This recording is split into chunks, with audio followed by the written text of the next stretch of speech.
긴 말이 필요 없습니다. 묵직한 커리어 짧게 읊어드리겠습니다. NBA 3연속 우승 2회, 파이널 MVP 6회, 정규 시즌 MVP 5회, 정규 시즌 득점왕 10회, 올 NBA 퍼스트팀 10회, 경기당 평균 득점 1위, 플레이오프 평균 득점 1위.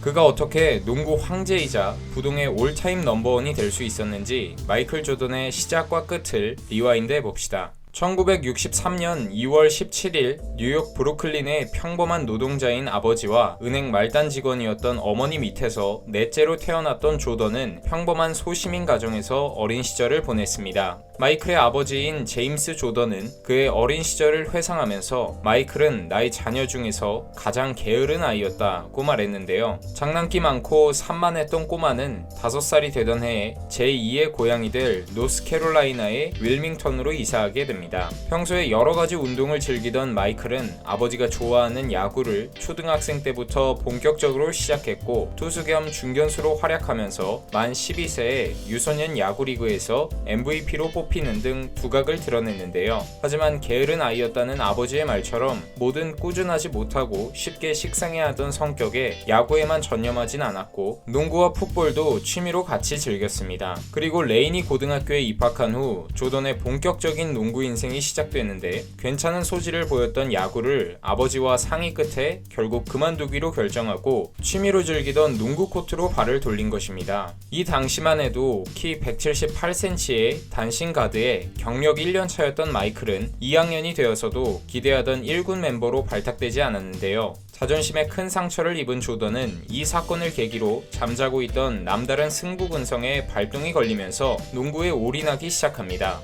남들에게 자신의 실력을 증명하기 위해서 부단한 노력을 했는데 2군 연습에 더해 본인이 속하지 않은 1군 연습까지 참여하면서 독하게 훈련을 거듭했고 그 결과 3학년이 되었을 때 그토록 원하던 1군 합류에 성공하게 됩니다. 이 과정에서 실력뿐 아니라 키 또한 성장했는데 1년 사이에 약 15cm가 자라 193cm의 장신 가드로 발돋움했고 점점 경기에서도 자신의 존재감을 드러내기 시작하는데요. 그리고 조던은 200여 개의 여러 대학으로부터 입단 제의를 받게 되는데 그중 농구 명문 대학인 노스캐롤라이나 대학을 선택했습니다. 1982년 새내기였던 조던은 노스캐롤라이나 대학에 곧장 NCAA 우승컵을 안겨주게 되는데요. NCAA 결승전에서 패트릭 유잉이 이끄는 조지타운 대학을 상대로 경기의 승패를 결정하는 클러치샷을 망설임 없이 성공시키면서 63대 62로 짜릿한 역전승을 연출했고 순식간에 조던은 전국적인 대학농구 스타가 되었습니다. 이후 2학년 때부터는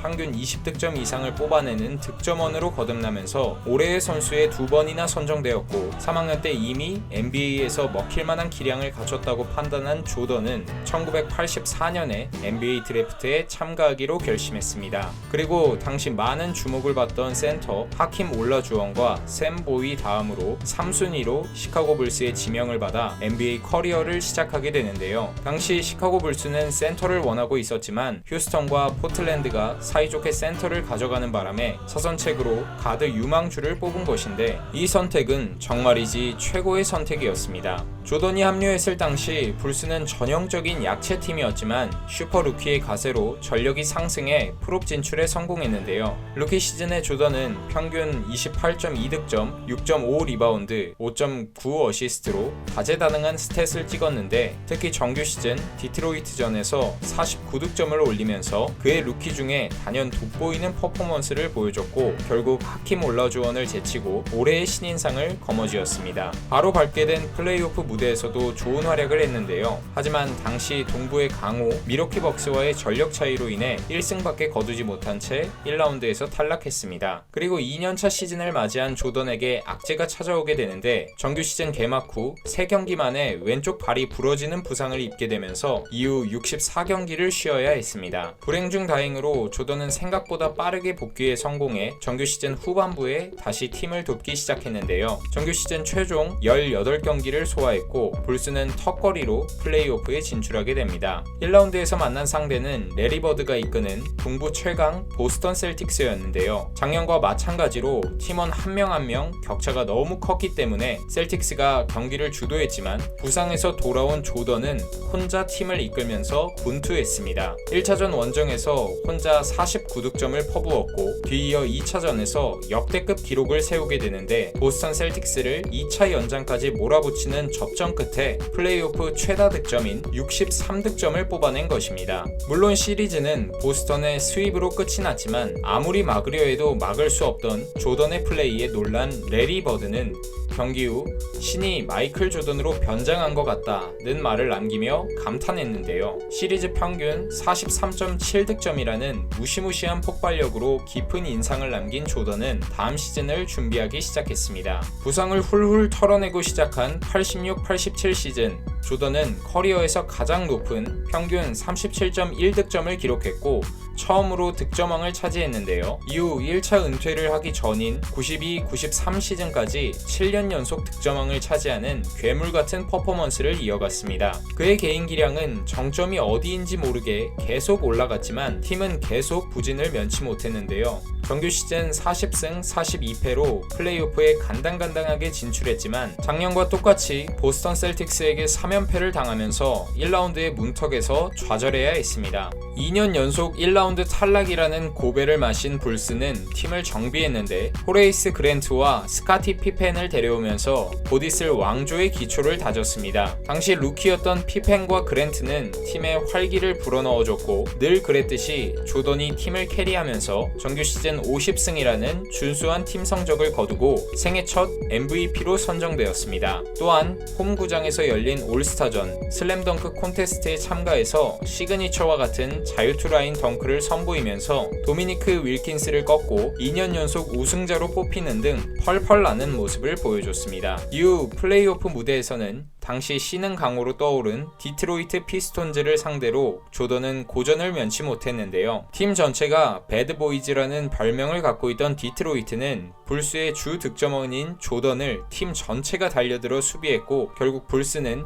1승 4패로 2라운드에서 탈락하고 말았습니다. 그리고 88-89 시즌에 조던은 어느 때보다 다재다능한 모습을 보여줬는데요. 평균 32.5득점으로 득점 1위를 차지하면서 8개의 어시스트를 뿌리며 활약했고 팀은 47승을 기록하면서 순조롭게 플레이오프에 진출했습니다. 이후 만난 뉴욕 닉스를 4승 2패로 꺾으면서 동부 컨퍼런스 결승까지 진출하게 되는데요. 상대는 전년도에 패배를 안긴 디트로이트였습니다. 조던이 시리즈 평균 29.7득점, 야투율 46%로 분전하면서 불스는 2승 1패로 시리즈 우위를 점했지만 이후 내리 3경기를 내주면서 다시 한번 디트로이트의 수비벽에 막히고 시즌을 마쳐야 했습니다. 그 다음 시즌에는 명장 필 잭슨 감독이 취임하면서 팀 승률을 한층 더 끌어올리는 데 성공해 여유있게 플레이오프에 진출하는데요. 하지만 동부 컨퍼런스 결승에서 악몽과 같은 피스톤즈를 만났고 조던은 평균 36.7득점으로 시리즈를 대등하게 끌고 갔지만 7차전을 내주면서 너무 아쉽게 파이널을 문턱에 두고 시즌을 마무리했습니다. 하지만 3년 동안 피스톤즈와의 맞대결에서 간격을 서서히 줄여가고 있었고 조던은 정상으로 올라갈 예열을 마친 채 90-91 시즌을 맞이하게 됩니다. 그리고 정규리그에서 불스는 61승 21패로 리그 2위를 차지하면서 창단 이후 최고 팀 성적을 거두고 챔피언이 되기 위한 여정을 떠나는데요. 마침내 동부 컴파에서 지겹도록 앞길을 가로막던 디트로이트를 4-0으로 박살내고 NBA 파이널 무대에 오르게 되었고 결승 무대에서 매직 존슨의 LA 레이커스를 상대하게 됩니다. 1차전은 매직 존슨을 앞세운 레이커스가 건재한 모습을 보여주면서 첫 승을 따냈지만 6년간 미뤄온 황제의 즉위식을 더 이상 늦출 수는 없었습니다. 조던은 파이널 시리즈 평균 31.2득점, 11.4개의 어시스트를 뿌리는 미친 활약으로 팀을 이끌었고 2차전부터 불스는 내리 4연승을 달렸는데요. 7년 만에 우승에 성공한 뒤 받게 된 우승컵을 조던은 품에 꼭 껴안고 펑펑 울었고 독보적인 활약을 한 그는 너무나 당연하게 파이널 MVP까지 차지하면서 왕조 건설의 시작을 알렸습니다. 91-92 시즌을 앞두고 결승에서 맞붙었던 최고의 포인트 가드 매직 존슨이 HIV 바이러스에 감염된 사실이 밝혀지면서 코트를 떠나게 되는데요. 80년대를 풍미한 레리 버드 역시 서서히 은퇴를 준비하는 시점이었고, 여전히 젊었던 조던은 리그 내에서 압도적인 독주를 시작합니다. 정규 시즌 67승을 거두면서 승률 2위 팀과 10승 차이로 압도적인 성적을 기록하고 플레이오프에 안착하는데요. 1라운드에서는 마이애미 히트를 시리즈 4대 0으로 가볍게 잡아내면서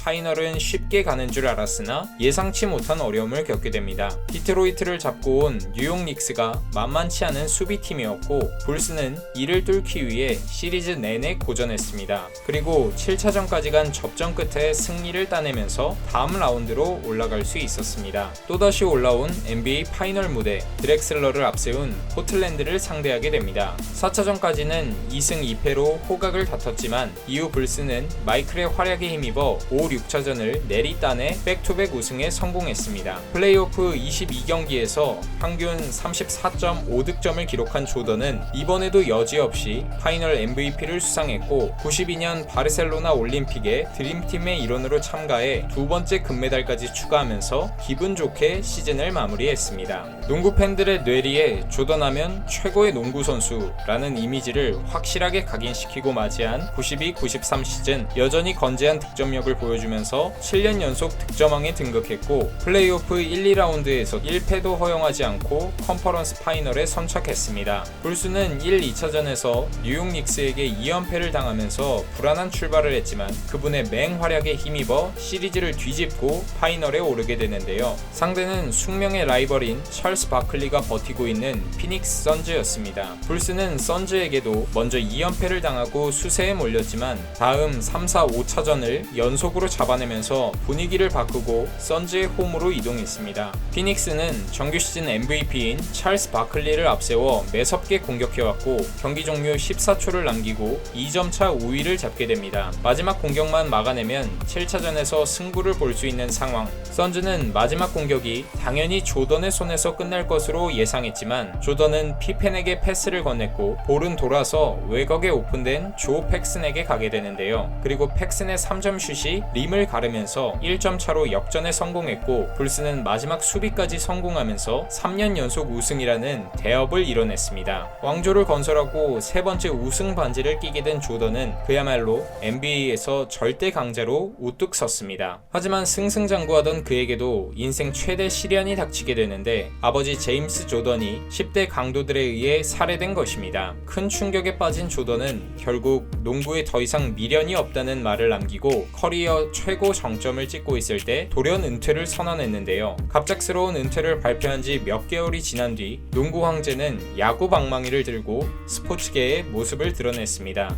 그 이유는 어릴 적 꿈이자 아버지가 원했던 메이저리거가 되기 위해서였고, 마이너리그 AA 팀인 버밍햄에 입단하게 되는데요. 마이클 조던이 농구 코트에서 보여준 모습을 야구장에서도 보여줄 수 있었는지, 그리고 그가 어떻게 다시 시카고 불스에서 3핏을 할 수 있었는지는 다음 영상에서 소개해드리겠습니다. 시청해주셔서 감사드립니다.